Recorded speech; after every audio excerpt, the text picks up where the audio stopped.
25 अप्रैल 2015 दोपहर के ठीक 11:56 नेपाल की धरती पर उस दिन सिर्फ समय नहीं रुका था, बल्कि इतिहास कांप उठा था।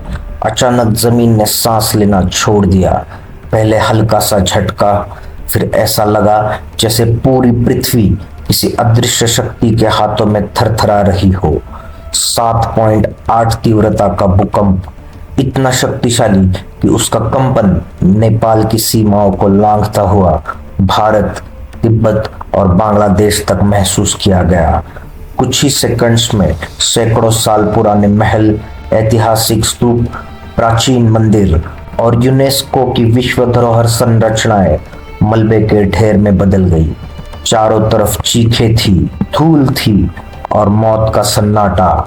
9,000 से ज्यादा लोग अपनी जान गंवा बैठे। 80 से अधिक ऐतिहासिक और धार्मिक धरोहरें हमेशा के लिए ढह गए। लेकिन इसी महाविनाश के बीच बागमती नदी के तट पर एक ऐसा स्थान था जो जैसे समय, मृत्यु और प्रकृति तीनों से अछूता खड़ा था। पशुपतिनाथ मंदिर। न दीवार गिरी, न शिखर हिला, न गर्भगृह में एक दरार, मंदिर पर एक खरोच तक नहीं आई।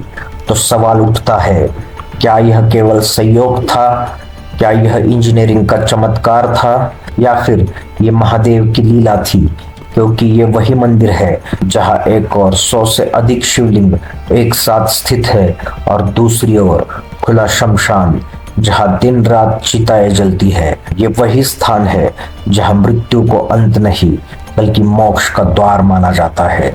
और यही से शुरू होता है पशुपतिनाथ मंदिर का सबसे गहरा रहस्य। काठमांडू घाटी, जहां आज एक जीवंत शहर बसता है, कभी पूरा इलाका एक विशाल सरोवर हुआ करता था।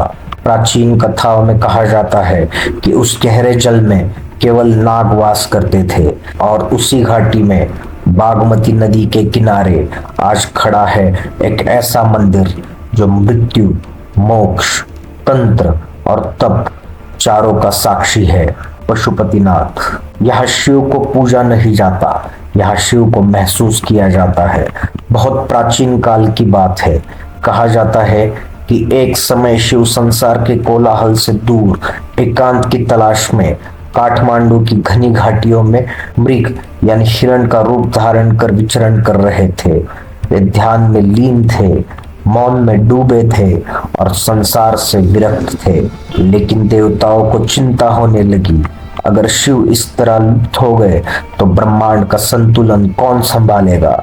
तब भगवान विष्णु और इंद्र शिव को खोजते हुए बागमती नदी के तट तक पहुंचे। जैसे ही शिव ने उन्हें देखा, वे भागने लगे। पीछा हुआ, खींचातान हुई और उसी संघर्ष में मृग का एक सिंह टूटकर भूमि पर गिर पड़ा और वही धरती फटती है, ऊर्जा प्रकट होती है और जन्म होता है एक दिव्य शिवलिंग का। लेकिन यह कोई साधारण शिवलिंग नहीं था। इसमें उभर आए 4 मुख, 4 दिशाओं की ओर देखते हुए। यही था मुखलिंग, पशुपतिनाथ का मूल स्वरूप। शिव मृग रूप में इसलिए थे क्योंकि मृग एक पशु है और शिव सभी पशुओं के स्वामी, इसलिए इस स्थान का नाम पड़ा पशुपतिनाथ। एक और कथा मिलती है राजा पशुप्रेक्षा की। राजा शिव के परम भक्त थे। वे घने जंगलों में ध्यान और तप में लीन रहते। एक दिन शिव स्वयं मृग रूप में उनके सामने आए। राजा की भक्ति से प्रसन्न होकर शिव ने अपना वास्तविक रूप प्रकट किया। वत्स, मांगो क्या वर चाहते हो। राजा ने कहा, प्रभु मुझे और कुछ नहीं चाहिए, बस आप इस धरती पर सदैव विराजमान रहे। शिव मुस्कुराए और कहा, तथास्तु। और उसी क्षण यहाँ प्रकट हुआ 4 मुखों वाला दिव्य शिवलिंग, 4 दिशाएं, 4 तत्व, 4 पुरुषार्थ, धर्म, अर्थ, काम और मोक्ष। और ऊपर एक अदृश्य 5वां मुख, ईशान। इतिहासकारों के अनुसार पशुपतिनाथ का पहला लिखित उल्लेख लगभग 400 ईसा पूर्व मिलता है। इसके बाद लिच्छवी वंश और फिर मल्ल राजाओं ने इस मंदिर को व्यवस्थित स्वरूप दिया। मल्ल काल में पगोड़ा शैली दोहरी छत, लकड़ी और पत्थर का संयोजन, मजबूत नींव। यही वजह है कि 2015 जैसे विनाशकारी भूकंप में भी यह मंदिर अडिग रहा। 1692 ईस्वी में मंदिर का अंतिम बड़ा पुनर्निर्माण हुआ और 1979 में यूनेस्को ने इसे विश्व धरोहर घोषित किया। पशुपतिनाथ का मुखलिंग सिर्फ मूर्ति नहीं, जीवन दर्शन है। पश्चिम में सद्योजात यानी काम, पूर्व में तत्पुरुष यानी धर्म, दक्षिण में अघोर यानी अर्थ, उत्तर में वामदेव यानी मोक्ष और इनके पीछे पांचवा अदृश्य मुख ईशान, जो केवल उन्नत साधकों को ही दिखाई देता है। ये दुनिया का एकमात्र शिवलिंग है जिसे सिर्फ 4 पुजारी छू सकते हैं, वो भी केवल कर्नाटक से आने वाले विशेष भट्ट ब्राह्मण। क्यों? क्योंकि मान्यता है कि इस शिवलिंग की ऊर्जा सामान्य मानव सहन नहीं कर सकता। मंदिर परिसर में एक छोटा सा कक्ष है, ना भव्य मंदिर ना मूर्ति, बस एक ज्योति। कहा जाता है यह ज्योति हजारों वर्षों से लगातार जल रही है, न बुझी न कम हुई। किसने जलाई, कौन जलाए रखता है, उत्तर आज भी रहस्य है। पशुपतिनाथ केवल शिव मंदिर नहीं, यह तंत्र का केंद्र है। कुमारी देवी, नरदेवी मंदिर, कीर्तिमुख भैरव, पंचबली, आधी रात की पूजा और कहा जाता है काशी, कामाख्या और काठमांडू मिलकर बनाते हैं तांत्रिक त्रिकोण, जिसका केंद्र है पशुपतिनाथ। भारत से नेपाल वीजा नहीं, पहचान पत्र जरूरी।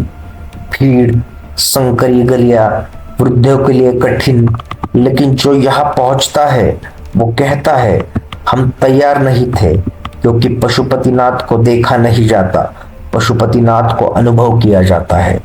ये मंदिर धर्म को चुनौती देता है, विज्ञान को सोचने पर मजबूर करता है और आत्मा को झकझोर देता है।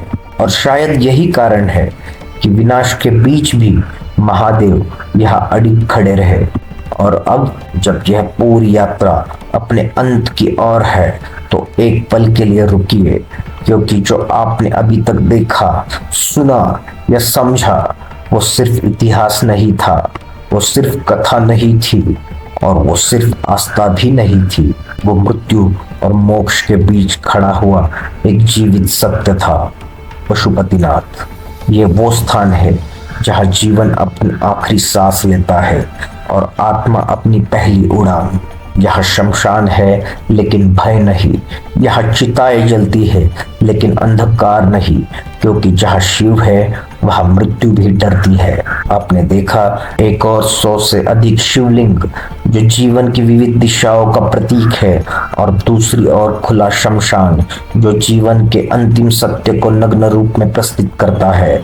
ये मंदिर हमें सिखाता है कि जीवन और मृत्यु दो अलग अलग रास्ते नहीं, बल्कि एक ही यात्रा के 2 चरण है। और शायद यही कारण है कि 2015 के उस भयानक भूकंप में जब पूरी धरती हिल गई, जब पत्थर टूट गए, जब इतिहास मलबे में बदल गया, तब भी पशुपतिनाथ अडिग खड़ा रहा, क्योंकि जो मृत्यु से परे है उसे विनाश कैसे छू सकता है। ये मंदिर सिर्फ पत्थरों से नहीं बना, ये तप, त्याग, तंत्र और चेतना से निर्मित है। यहाँ का मुखलिंग हमें जीवन का पूरा दर्शन देता है, इच्छा से लेकर मोक्ष तक। यहाँ का हर पत्थर कहता है भागो मत मृत्यु से, उसे समझो, क्योंकि जो मृत्यु को समझ लेता है वो जीवन से डरता नहीं। और शायद यही कारण है कि पशुपतिनाथ में मरना अशुभ नहीं माना जाता। यहाँ मृत्यु को अंत नहीं, मुक्ति का द्वार कहा जाता है। सोचिए, आज की दुनिया में जहाँ हम मौत के नाम से कांपते हैं, वही एक ऐसा स्थान है जहाँ मृत्यु सबसे बड़ा सौभाग्य माना जाता है। ये मंदिर धर्म का उपदेश नहीं देता, यह सत्य का सामना कराता है। यह आपसे नहीं पूछता कि आप कौन है, कहाँ से आए हैं या कितना धन कमाया है। यह सिर्फ एक सवाल पूछता है, क्या आप तैयार है अपने भीतर झांकने के लिए। और शायद यही कारण है कि यहाँ आने वाला हर व्यक्ति कुछ न कुछ छोड़ कर लौटता है। कोई अहंकार छोड़ देता है, कोई भय और कोई अपनी पुरानी पहचान। क्योंकि पशुपतिनाथ आपसे कुछ लेता नहीं, वो आपको हल्का कराता है। और जब आप यहाँ से लौटते हैं तो आपके साथ कोई चमत्कार नहीं होता, कोई वरदान नहीं मिलता, बस एक शांति मिलती है, एक मौन, एक ऐसा मौन जो शब्दों में नहीं समा सकता। और तभी लोग कहते हैं पशुपतिनाथ को देखा नहीं जाता, उसे अनुभव किया जाता है। यह मंदिर आपकी आस्था को हिला सकता है, आपके तर्कों को चुनौती दे सकता है और आपके भीतर सोई चेतना को जगा सकता है। क्योंकि यह सिर्फ शिव का घर नहीं, यह स्वयं से मिलने का द्वार है। और अगर आप कभी वहां जाए तो बस एक काम कीजिए, आंखें बंद कीजिए, बागमती की धारा सुनिए, चिताओं की अग्नि देखिए और अपने भीतर पूछिए, अगर आज मेरा अंत हो जाए तो क्या मैं पूर्ण हूं? शायद यही प्रश्न पशुपतिनाथ का असली प्रसाद है। हर हर महादेव।